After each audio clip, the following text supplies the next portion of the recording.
O éxito da ruta do viño Rías Baixas, recoñecida como a mellor ruta do viño de España no 2022, leva moitos expertos enoturísticos a visitar a nosa contorna para coñecer as claves destes recoñecementos.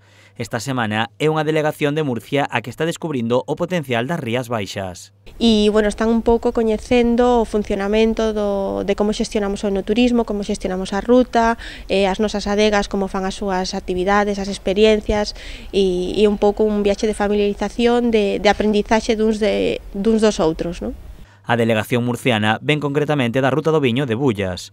Os 28 expertos están a gozar de diferentes experiencias vitivinícolas, gastronómicas e turísticas nas subzonas do Val do Salnés e do Condado de Teo. Sí que viviron moitas experiencias, visitaron adegas, foron mariscar, deron un paseo en catamarán, visitaron distintos restaurantes socios da ruta, aloxamentos da ruta, o sea, están vivindo un pouquiño un pouco toda a ruta, a experiencia. Dende a ruta do viño cualifican como moi importantes estas visitas, xa que poñen de manifesto que están facendo as cousas ben e ademais promocionan a ruta noutras zonas enoturísticas. É moi importante porque eso tamén mostra que dende Rías Baixas o traballo que se está facendo pois está sendo interesante dende fora e que a xente quere vir coñecer o que estamos facendo que parece ser que está ben. A delegación de Murcia resaltou o seu interese de visitar a ruta do viño Rías Baixas para coñecer cales son as claves do seu éxito.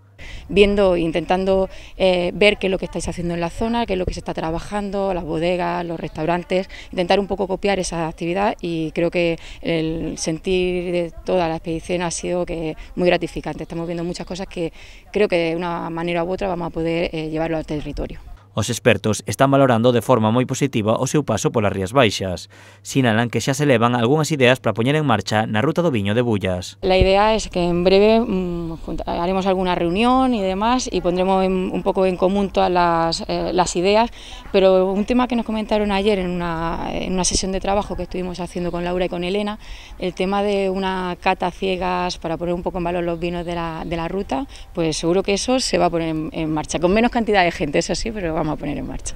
Os visitantes agradeceron o trato recibido nas Rías Baixas e o poder realizar actividades alternativas como, por exemplo, ir a mariscar.